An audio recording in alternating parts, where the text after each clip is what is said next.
प्रिय विद्यार्थियों, online video lecture में आपका स्वागत है। आज का हमारा टॉपिक है चैप्टर नंबर 3 जो सॉर्टिंग पिछले वीडियो में हम स्टार्ट कर चुके हैं। आज उसी क्रम में हम पढ़ेंगे बबल सॉर्ट।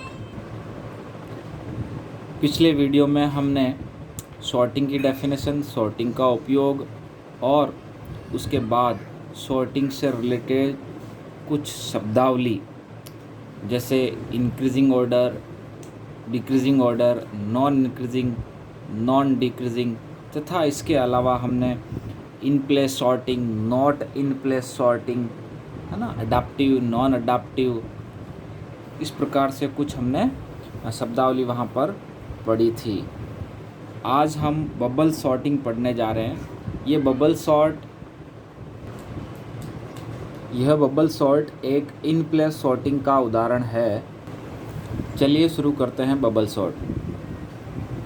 बबल सॉर्ट एक साधारण सॉर्टिंग एल्गोरिदम है। यह सॉर्टिंग एल्गोरिदम तुलना आधारित एल्गोरिदम है, कंपैरिजन बेस्ड है, जिसमें सन्निकट तत्वों के प्रत्येक जोड़े की तुलना की जाती है। एडजेसेंट एलिमेंट्स के प्रत्येक पेयर की कंपैरिजन की जाती है, मतलब पहले दूसरा, फिर दूसरा तीसरा, फिर तीसरा चौथा, फिर चौथा पांचवा, ऐसे लास्ट तक। तो इसमें सन्निकट तत्वों के एडजेसेंट एलिमेंट्स के पेयर की तुलना की जाती है। और अगर वे क्रम में नहीं है, है ना, मान लो पहले और दूसरे की तुलना कर रहे हैं, तो पहला अगर बड़ा है और दूसरा अगर छोटा है तो इसका क्रम बदलना चाहिए, वो क्रम में कहाँ हुए, है ना। तो अगर जिन सन्निकट तत्वों की हम तुलना कर रहे हैं अगर वो क्रम में नहीं है तो उनको आपस में बदला जाता है, स्वैप किया जाता है, ठीक है।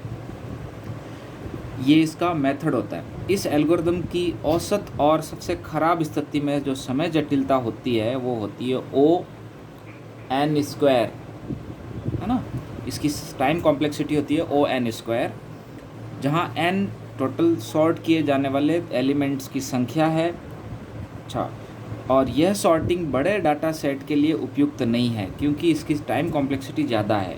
तो बड़े लार्ज डाटा सेट के लिए बबल सॉर्टिंग ज़्यादा उपयुक्त नहीं है। ये एक सिंपल सॉर्टिंग एल्गोरिदम है जिसमें एडजेसेंट एलिमेंट्स के पेयर को कंपेयर किया जाता है और उनके सीक्वेंस को सही किया जाता है। और यह bubble sorting in place sorting का एक उदाहरण है। कार्य प्रणाली, बबल सॉर्ट कैसे कार्य करती है। बबल सॉर्ट में सबसे पहले दो तत्व, मतलब प्रथम व द्वितीय की तुलना की जाती है। यदि वे क्रम में नहीं है तो उनको आपस में बदला जाता है तथा इसके बाद फिर दूसरे तीसरे की तुलना, फिर तीसरे चौथे की।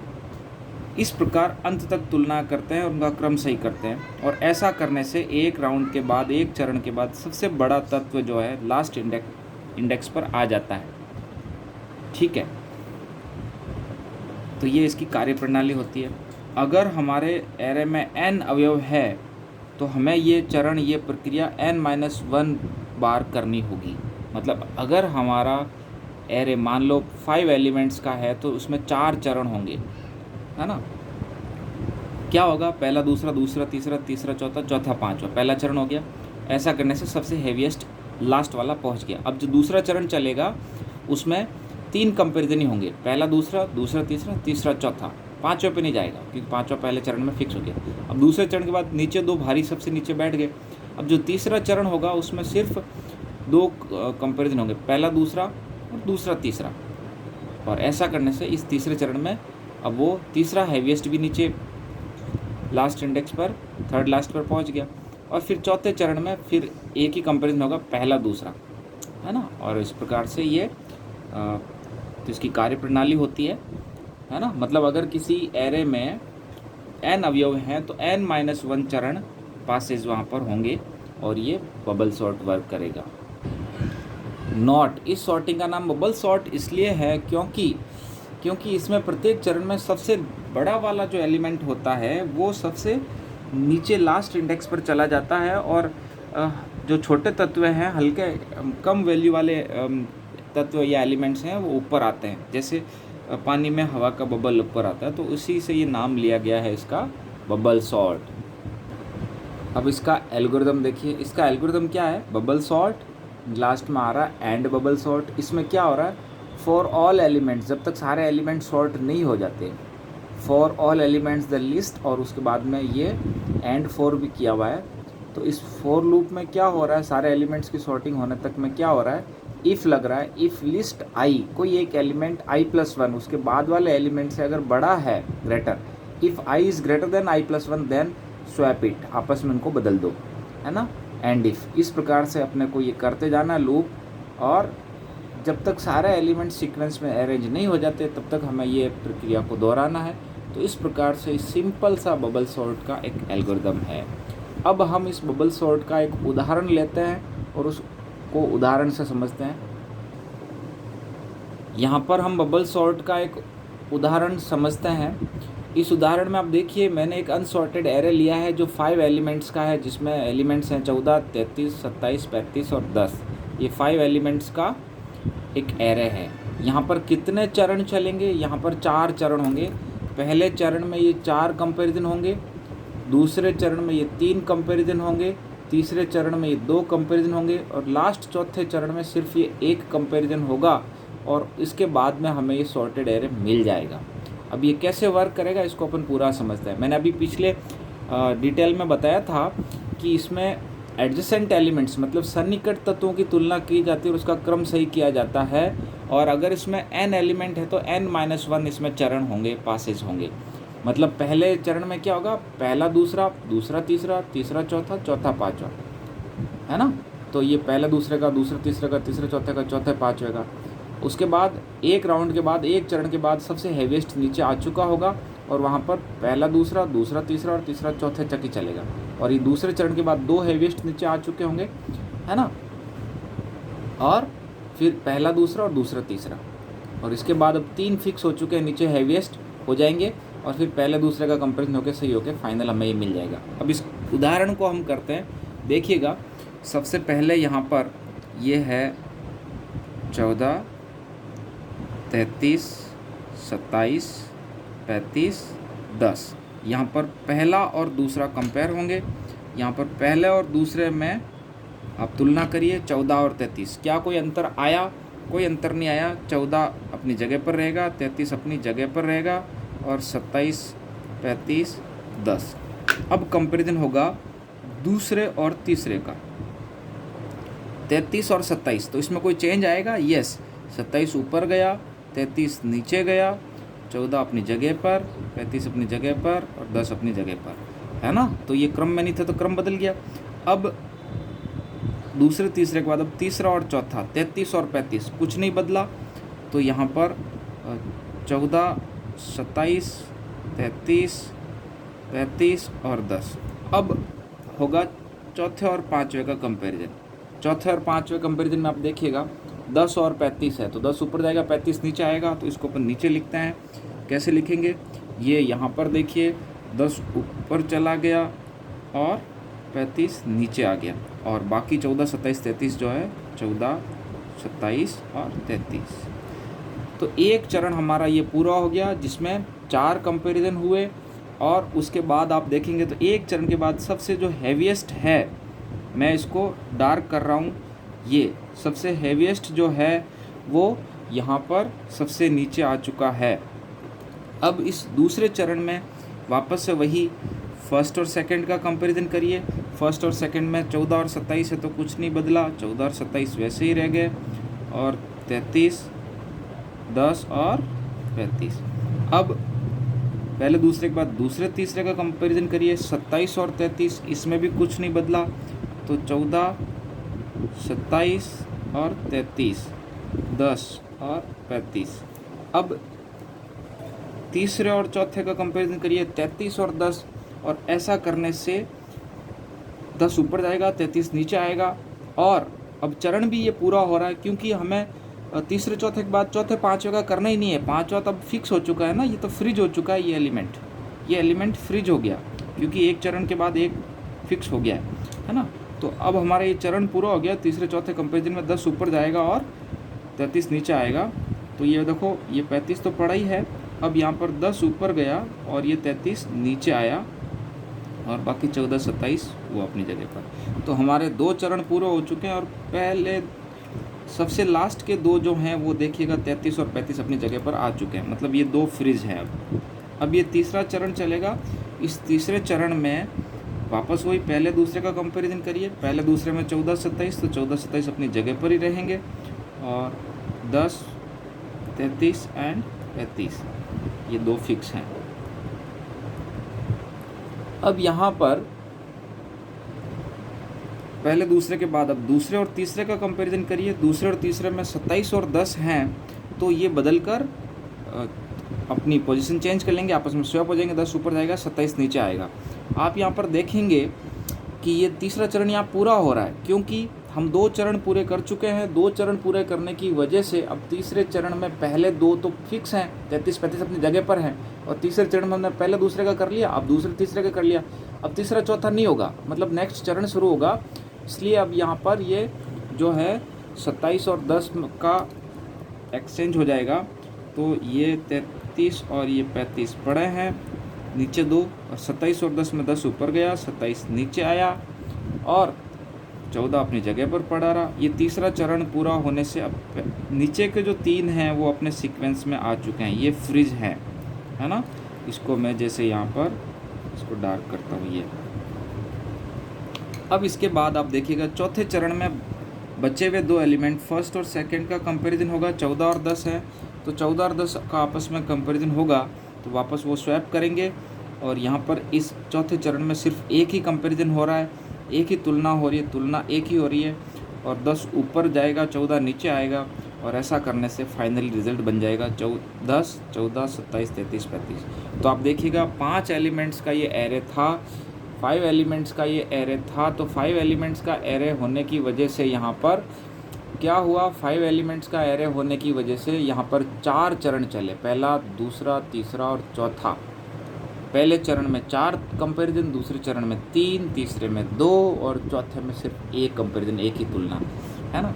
तो जितने एलिमेंट्स होंगे उससे एक कम तो यहाँ पर स्टेप्स मतलब चरण या पासेज होंगे, और उसमें भी ये कंपैरिजन जो है हर स्टेप में कम होते जाएंगे, है ना। यहाँ पर 5 एलिमेंट है तो उससे एक कम 4 कंपैरिजन पहले चरण में, दूसरे में 4 से कम 3, तीसरे में 3 से कम 2 और चौथे में 2 से एक कम लास्ट 1 बचा हुआ, और फाइनल हमें ये रिजल्ट मिल गया। तो ये इसका तरीका रहता है किसका, बबल सॉर्ट का। बिल्कुल आप ये डायग्राम अच्छे से देखिएगा, आपको इसका PDF भी मिल जाएगा। इस उदाहरण की प्रैक्टिस आपको डायग्राम बनाकर आपको खुद घर पे भी करनी चाहिए। दूसरी 5 वैल्यू लेके यार इस तरह से आप कंपैरिजन करिएगा, पहला दूसरा, दूसरा तीसरा, तीसरा चौथा, चौथा पांचवा, ये 4 कंपैरिजन हो गए और पहला राउंड पूरा हो गया। तो ये एक हेवीएस्ट सबसे नीचे आ गया 35। अब दूसरे राउंड में इस 35 तक तो अपने को आना ही नहीं, ऊपर के 4 में काम करना, पहला दूसरा, दूसरा तीसरा और तीसरा चौथा, और 2 चरण पूरे हो गए। तो ये देखो 33 और 35 2 अपनी जगह पर आ गए, नीचे शिफ्ट हो गए, हेवीएस्ट है ना। अब ऊपर के 3 में अपने को काम करना है। तीसरा चरण है, पहला दूसरा और दूसरा तीसरा, 2 यहाँ पर तुलनाएं हुई तीसरे चरण में, और ये 3 27 33 और 35 ये शिफ्ट हो गया अपनी जगह पर। अब इस चौथे चरण में ऊपर के 2 हैं, तो मतलब सिर्फ एक कंपैरिजन होगा पहले दूसरे का, और ये रिजल्ट बन जाएगा, है ना। तो इस प्रकार से नई वैल्यू डाल के ये डायग्राम बनाकर आप इसके 2-3 उदाहरण की रफ कॉपी में आप घर पे प्रैक्टिस करना। और बबल सॉर्ट ये बिल्कुल सिंपल सा सॉर्टिंग एल्गोरिदम है, जिसका कॉम्प्लेक्सिटी होता है O(n²). ये लार्ज डाटा सेट के लिए उपयुक्त इसलिए नहीं है क्योंकि इसकी कॉम्प्लेक्सिटी बहुत ज़्यादा है। और इसका की पॉइंट क्या है, इसमें सन्निकट तत्व एडजेसेंट एलिमेंट पास के पेयर्स की तुलना होती है। अब हम इसका प्रोग्राम समझ रहे हैं। यह है बबल सॉर्ट का सिंपल सा सी लैंग्वेज प्रोग्राम, सी प्रोग्राम। इस प्रोग्राम में देखिएगा क्या हो रहा है, हैच इंक्लूड stdio.h ये हेडर फाइल ली गई है, void मैन फंक्शन है जो यहाँ से लेके यहाँ तक है ना। ये पूरा प्रोग्राम है बबल सॉर्ट का। इसमें एक इंटीजर्स का एरे लिया है लिस्ट नाम से, जिसमें 5 एलिमेंट्स है और इनिशियलाइज भी कर रखा है। अब मैं इन 5 एलिमेंट्स को सॉर्ट करना है। दूसरी लाइन में भी फिर मैंने कुछ वेरिएबल्स डिक्लेयर किए, integer n5 and total number of elements. Temp एक टेम्पररी वेरिएबल लिया है क्योंकि हमें स्वैप करना है 2 वैल्यू को बार बार, जहाँ पर वो क्रम में नहीं है तो उनको एक्सचेंज करने के लिए, स्वैप करने के लिए आपस में एक टेम्पररी वेरिएबल की नीड होगी, टेम्प। R और C 2 वेरिएबल और लिया है। लूप चलाने के लिए मैंने एक X भी लिया है, हालांकि R और C भी लूप में ही काम आ रहे हैं, तो ये 3 वेरिएबल मुझे और लूपिंग वेरिएबल्स के रूप में नीड है, इसलिए लिए हुए हैं। अच्छा, यहाँ पर ये 3 line print F, for loop लगाए और फिर ये प्रिंट एफ लिखा हुआ, ये 3 लाइनों में यहाँ पर ये जो 3 लाइन्स है ये बिफोर सॉर्टिंग मैंने एरे को प्रिंट करवा दिया। देखो क्या लिखा, print F array elements before sorting, और फिर फोर लूप लगाया और इस फोर लूप में ये एरे एलिमेंट्स को प्रिंट किया जा रहा है। लिस्ट एक्स चल रहा है, इस x0 से x लेस देन। तो यहाँ पर ये जो 3 लाइन्स हैं ये बिफोर सॉर्टिंग एरे प्रिंट हो रहा है। उसके बाद ये जो लास्ट की जो 3 लाइन्स है, वापस से देखिएगा, प्रिंट एफ, फोर लूप और ये प्रिंट एफ, ये 3 लाइन्स फिर से जो है ये आफ्टर सॉर्टिंग एरे को प्रिंट किया जा रहा है। और उसके बाद में जो ये वाला जो प्रोग्राम कोड है, ये लाइनें जो है, ये एक्चुअल में बबल सॉर्टिंग का कोड है। इसमें क्या किया जा रहा है, इसमें देखिएगा फोर लूप पहला, फोर लूप दूसरा, और उसके अंदर इफ़ लिखा हुआ है। और इफ़ के अंदर ये चेक किया जा रहा है कि एरे का एलिमेंट लिस्ट सी अगर बड़ा है लिस्ट C+1 से, तो ये टैम्प में C को डाल दो, फिर C पे C+1 को डाल दो और C+1 पे टैम्प डाल दो। दो एरे एलिमेंट्स को आपस में स्वैप किया जा रहा है। तो इफ़ का ये ब्रेसेस है जो इफ़ के साथ ये 3 लाइन्स हैं। अगर ऐसा हुआ कोई एलिमेंट अगर क्रम में नहीं है कोई एलिमेंट और उसके बाद वाला एलिमेंट, तो उसको ये बदला जा रहा है ना। सी क्या है, सी हर बार 0 से शुरू होता है, सी 0 से शुरू होता है और सी बढ़ता रहता है। और सी बढ़ता कब तक है, सी आर के इक्वल तक बढ़ता है ना। और आर क्या है, आर है n-2 से शुरू हो रहा है। और आर यहाँ पर वो आर माइनस हो रहा है, गलती से प्लस लिख दिया है, आर माइनस हो रहा है, डिक्रीज हो रहा है। तो n यहाँ पर 5 है, तो यहाँ पर r क्या हो जाएगा, 3 हो जाएगा। r पहली बार में कितना हो गया, 3 है ना। तो r 0 के बराबर, ये 0 से बड़ा तब तक चलेगा, और 3 से फिर 2 बन जाएगा, फिर 1 बन जाएगा, फिर 0 बन जाएगा। r लेस हो रहा है, तो आप खुद ही देख लो, ये 3 से 0 के इक्वल तक जाएगा। तो ये लूप कितनी बार चलेगा, इस केस में 4 बार चलेगा, 4 चरण होंगे। और हर चरण में क्या हो रहा है, c 0 से शुरू हो रहा है। मतलब पहली बार क्या होगा, ये r जो है 3 है ना। तो c क्या करेगा, c 0 से शुरू हो रहा है, c बढ़ रहा है, r के बराबर तक ही जाने दे रहे हैं, तो c जाएगा 3 तक। तो 0 और 1, फिर 1 और 2, फिर 2 और 3, और फिर 3 और 4। ये C+1 है ना, c का C+1 से। तो इस प्रकार से ये 4 कंपैरिजन हो जाएंगे और ये क्रम में हो जाएंगे। अगली बार जब वापस लूप चलेगा तो r डिक्रीज हो जाएगा और r आपका 3 से अब 2 बन गया। तो ये c वापस 0 से शुरू हो रहा है, 0 तो 0 1 1 तो 1 और 2, और 2 तो 2 और 3। ये 3 कंपैरिजन ही होंगे क्योंकि यहाँ पर 2 के इक्वल तक ही जाने देगा, है ना। अगले केस में फिर r आपका 1 हो गया, तो c 0 और 1 ही बनेगा, है ना। तो c 0 0 1 और 1 और 2, 2 कंपैरिजन होंगे। तो इस प्रकार से ये पूरे लूप चलेंगे।